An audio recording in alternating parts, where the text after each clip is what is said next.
నమస్తే. ఇన్నాళ్ళు నన్ను సపోర్ట్ చేస్తూ, ఎంకరేజ్ చేస్తూ మీ ప్రేమని నాకు అందిస్తున్న ప్రతి ఒక్కరికి కృతజ్ఞతలు.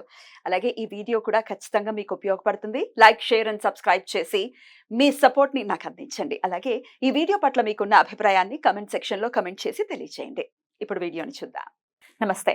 Welcome to our channel. నేను పద్మిని. ప్రస్తుతం మనతో పాటు ప్రముఖ ఆధ్యాత్మికవేత్త, నారీసేన ఫౌండర్, దత్త ఉపాసకురాలు శ్రీమతి లతా దత్త గారు మనతో పాటు ఉన్నారు. మాట్లాడదాం. నమస్తే అక్క. జై గురుదత్త. శ్రీ గురుదత్త. అక్క, ఈ 16వ తారీఖు ఆదివారం దశపాపహర దశమి. పోయిన ఏడాది కూడా మాట్లాడుకున్నట్టుగా గుర్తు. మరొక్కసారి వస్తోంది. జ్యేష్ఠ శుక్లపక్ష దశమి రోజు గంగాదేవి అవతరించినటువంటి రోజుగా భావిస్తారు, నమ్ముతారు. భగీరథుడు ఎంతో కష్టపడి అంటే ఆయన కోసం, సగర చక్రవర్తుల కోసమే కాదు, మనల్ని కూడా ఉద్ధరించడం, భూలోకాన్ని ఉద్ధరించడం కోసం. ఖచ్చితంగా అమ్మ లేకపోతే పాప ప్రక్షాళన ఎలా జరుగుతుంది? దశపాపహర దశమి గురించి ఒక్కసారి మీ ద్వారా. దశపాపహర దశమి అనేది ఆ రోజు గంగామాత అవతరించిన దినోత్సవము. చాలా విశేషమైన రోజు. ఎందుకు అంటే గంగాదేవి లేకపోతే మనం అసలు లేవు, శూన్యం. భగీరథుడు గనక భూలోకానికి గంగామాతని తీసుకురాకపోతే ఒకసారి దాన్ని ఊహించుకోలేము మనం, అసలు ఎలా జీవించగలము అని అనిపిస్తుంది అనమాట. అలాంటి అద్భుతమైన రోజు ఆ రోజు. దశ పాపహర అంటే 10 రకాల పాపాల్ని హరించేటటువంటి రోజు. ఎవరైతే ఆ రోజు గంగా నదిలో స్నానం చేస్తారో వాళ్ళ 10 రకాల పాపాలు కూడా హరిస్తాయి అని చెప్తారు. అలాంటి అద్భుతమైన రోజు. ఎందుకు అంటే ఈ 10 రకాల పాపాలు ఏంటి, మేము ఏం పాపాలు చేశాము అని అనుకుంటూ ఉండొచ్చు. ఒకటి, అన్యాయంగా ఒకరి ఆస్తులు అపహరించటం. అని రెండోది, నోటి ద్వారా చెడు మాటలు, ఒకరిని దూషించటము, నోటి ద్వారా చేసే కర్మలు అవ్వచ్చు, అది ఒక పాపం అవ్వచ్చు. మూడోది, అన్యాయంగా అంటే చాలా అన్యాయంగా మోసం చేసేస్తూ ఉంటారు. అంటే దేనికో తెలీదు, అంటే ఒకరిని ఆ అనవసరంగా అంటే వాళ్ళని పైకి రానివ్వకుండా దాన్ని ఆపేయడము, చేయడము, అలాంటివి కుళ్ళు బుద్ధితో దాన్ని ఒక రకమైన పాపం అంటారు. రెండోది, అనాలోచితంగా మాట్లాడే మాటలు, అంటే ఆలోచించకుండా ఒకరిని అనేటటువంటి మాటలు, అంటే వాళ్ళకి అహంకారం అనేది చాలా మెండుగా ఉంటుంది, అన్నీ మాకే తెలుసు అనేది. ఐదోది, దైవ దూషణ, గురునింద, ఇవన్నీ కూడా. అంటే దైవ దూషణ అంటే ఒక అద్భుతమైన శక్తి సృష్టి ఉంది. అప్పుడులో ఋషుల్లో కూడా ఉండేవారు, నాస్తికులు లేకుండా ఉండేవారు కాదు. కానీ ఎవరిని దూషించేవారు కాదు, హేతుబద్ధంగా ఉండేవారు. వాళ్ళకి తగిన విధంగా వాళ్ళు బోధిస్తూ ఉండేవారు.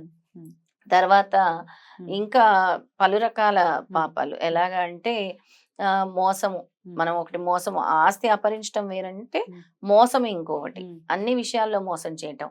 ఎలాగంటే ఇంకొకరి భార్యల్ని అపహరించటము, పరాయి స్త్రీలను సంగమించటము, అపహరించటము, ఇవన్నీ కూడా వస్తాయి అందులోని. అంటే వేరే వాళ్ళ స్త్రీ మీద వాంఛలు ఉంటాయి కదా, అలాంటి పాపాలు కూడా ఉంటాయి అన్నమాట. దాన్ని కూడా ఒక రకమైన పాపం అంటారు.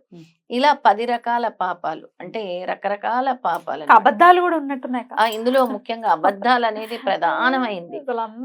చాలా ఈజీగా ఆడేస్తాం. ఇది చాలా ముఖ్యమైనది. అబద్ధాలు అనేది చాలా ప్రధానం. చాలా సులభంగా మనం చెప్పేయచ్చు అని అనుకుంటారు, కానీ అబద్ధాలు అనేవి 1-2 సార్లే ఆడొచ్చు. దేనికి చెప్పారు? ఒక జీవితం నిలబెట్టడం కోసం, ఒక పెళ్లి కోసం అని చెప్పారు. అంతేగాని ఊరికే అబద్ధాలు ఆడమని చెప్పలేదు. ఏ శాస్త్రం చెప్పలేదు, ఏ ధర్మం చెప్పలేదు. నెక్స్ట్, ధర్మాన్ని కాపాడకపోవటము, అది కూడా ఒక రకమైన పాపం. డెఫినెట్లీ. ఎప్పుడు అధర్మంగా ఉండటము. అలాగే స్వార్థపూరితమైన, అంటే పిసినారులు, ఎవరైతే దాన ధర్మాలు చేయరో పిసినారులు ఉంటారో, ధనమంతా మాకే కావాలని అనుకుంటారు, అంటే డబ్బు ఆశతో ఉంటారు కదా, అలాంటిది కూడా ఒక రకమైన పాపమే అని చెప్తున్నారు.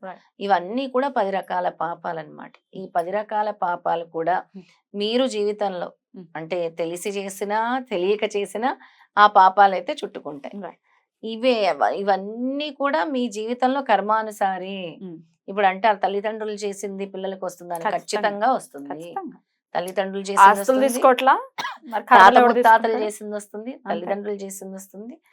అవన్నీ కూడా మీకు క్యారీ ఫార్వర్డ్ అవుతూనే ఉంటాయి. అందుకే పితృదోషాలు అంటే కూడా ఏదో ఇప్పుడు చేసింది మా నాన్నది వాళ్ళు చేసేది సంబంధం. ఆస్తి తీసుకోవడానికి మాత్రం సంబంధాలు గుర్తొస్తాయి, అప్పుడు గుర్తొస్తాయి. మేము మనలో, లేకపోతే మేము ఇదో లేదంటే చేసేసాము మేము, మా మామగారికి చేసేసాము, మా నాన్నగారికి. అయ్యో మీ మామగారికి చేసింది కాదు, మీ నాన్నగారికి చేసింది కాదు, మీ తాత ముత్తాతల నుంచి కూడా అది క్యారీ 3 ఫార్వర్డ్ తరాలు అవుతుంది, ఖచ్చితంగా చేయాలి. అది క్యారీ ఫార్వర్డ్ అవుతుంది. ఉమ్. అలాగే ఈ పితృదోషాలు అనేది, పితృ రుణాలు అనేవి మనం పెట్టేది పితృలు ప్లస్ తండ్రులు, అంటే మన తాత ముత్తాతలు కలిసి ఉమ్. తీసుకునేది వాళ్ళకి చెందుతుంది ఉమ్. అని మన సనాతన ధర్మం చెప్తుంది అనమాట. రైట్ అక్క. మనం ఏదో ఒక్కరికి పెట్టింది కదా. Right. ఆ రోజు ముఖ్యంగా Hmm. గంగా నదిలో స్నానం ఆచరించాలి. గంగా నదికి గంగా- వెళ్ళలేము కాబట్టి వెళ్ళలేము అన్నిటికీ. ప్రతి దానికి మనకి ఏదైనా రూట్స్ ఉంటే వెళ్ళిపోవడానికి, కానీ గంగకు వెళ్ళండి స్నానం చేయండి అంటే కుదరదు అలా. కుదరదు. కానీ వెళ్తే బెటర్ కదా. ఆ రోజు గంగా నది దగ్గర ఉన్న వాళ్ళ అదృష్టవంతులు. అదృష్టవంతులు నిజంగా. అసలు పని కట్టుకుని వెళ్తారు కొంతమంది. చాలా మంది పని కట్టుకొని ఈ దశ పాపాలు కూడా తొలగిపోవాలి అని వెళ్తారు. అయితే ప్రతి ఒక్కరింట్లో గంగాజలం ఉంటుంది కదా పద్మిని, ఖచ్చితంగా. గంగాజలం ఉంటుంది. ఆ గంగాజలం వేసుకొని చక్కగా స్నానం ఆచరించండి. గంగాజలం కూడా లేనప్పుడు మీరు స్నానం చేసే నీటిలోనే కొద్దిగా పసుపు వేసుకొని అలాగే గంగామాతని ప్రార్థించుకొని, మాకేమీ రాదు అంటే హరగంగే హరగంగే హరగంగే అని అనుకోండి. ఏమీ రాకపోతే గంగాదేవి సంకల్పం చెప్పుకుంటే చాలా మంచిది. రానప్పుడు గంగామాతను స్మరించుకొని, గంగామాత అవతరణ దినోత్సవం కాబట్టి అమ్మవారి అనుగ్రహం కావాలని కోరుకోండి. అలాగే నదీ స్నానం, ఎక్కడైనా నదికి వెళ్ళినా కూడా గంగాదేవిని తలుచుకొని నదీ స్నానం చేస్తే కూడా చాలా మంచిది. ఆ రోజు ముఖ్యంగా నల్ల నువ్వులు, అలాగే పేలాలు, నల్ల నువ్వులు పేలాలు బెల్లం కలిపి నదిలో వదలటం వల్ల దశ పాపాలు కూడా హరిస్తాయని మన శాస్త్రం చెప్తుంది. గంగలోనేనా, లేకపోతే ఇప్పుడు గోదావరి దగ్గర ఉన్న వాళ్ళైతే గోదావరిలో కూడా, కాకపోతే గంగామాతను స్మరించుకొని వదలాలి. ఏ నది దగ్గరకైనా వెళ్ళి వదలొచ్చు. నదుల దగ్గర ఉండే వాళ్ళు ఉంటారు కదా, నదుల దగ్గర చాలా మంది ఉంటారు. ఇప్పుడు కృష్ణా నది ఉంది, గోదావరి నది ఉంది, ఇక్కడ అంతా కూడా వెళ్ళి మీరు చక్కగా నల్ల నువ్వులు, అలాగే పేలాలు, కొద్దిగా బెల్లం, కొద్దిగా నెయ్యి డ్రాప్ వేసి వాటిని వదిలేసి ఈ దశ పాపాలు కూడా హరించాలి అని గంగమ్మని స్మరిస్తూ కూడా వాటిని వదిలేయాలి. ఓ 3 మునకలు వేయాలి.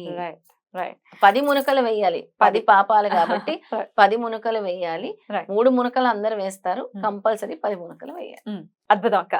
దశపాపహర దశమి వస్తోంది అంటేనే చాలా చాలా చాలా వైశిష్ట్యం కలిగినటువంటి రోజు. అలాగే ఖచ్చితంగా రామాయణం అంతర్గతంగా వచ్చేటటువంటి గంగావతరణ ఖచ్చితంగా వినాలి. జన్మకు ఒక్కసారైనా ఆ తెలుసుకోవాలి. రోజు వింటే చాలా మంచిది. గంగా అవతరణ ఖచ్చితంగా.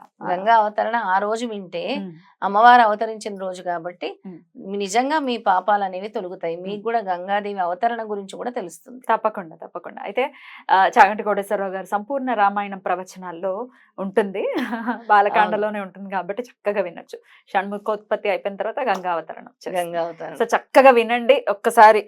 సంపూర్ణ రామాయణం బై చాగంటి కోటేశ్వరరావు గారు అని కొడితే వచ్చేస్తుంది. చక్కగా వినొచ్చు. ఈ దశ పాపాలు కూడా మనం చెప్పింది కదా, స్కాంద పురాణంలో తెలిపినవే. ఈ దశ పాపాలు ఏంటి, ఈ దశ పాపాలు అనేవి కూడా మన పురాణాలు చెప్పినవే. ఏ పాపం చేస్తే ఎటువంటి శిక్ష పడుతుంది అనేది కూడా మన పురాణాల్లో చాలా స్పష్టంగా ఉంటుంది. ఖచ్చితంగా వాటన్నిటి నుంచి నివృత్తి చేసుకోవాలి. ఎందుకంటే తెలుసో తెలియకో చేసేస్తూ ఉంటాము, అరే రే చేసాము అని బాధపడుతూ ఉంటాం, పశ్చాత్తాపం ఉంటుంది. కానీ ప్రాయశ్చిత్తం కూడా ఉండాలి అని అంటే ఇట్లాంటి ప్రత్యేకమైన తిథుల్ని వినియోగించుకోవాలి. బ్యూటిఫుల్ డే కాబట్టి అందరూ వినియోగించుకోవాలి. గంగమ్మని స్మరించని రోజంటూ ఉండదు. గంగే చెవిన. రైట్ అక్క, thank you so very much. నమస్తే అక్క. నమస్తే. జై గురుదత్త. శ్రీ గురుదత్త.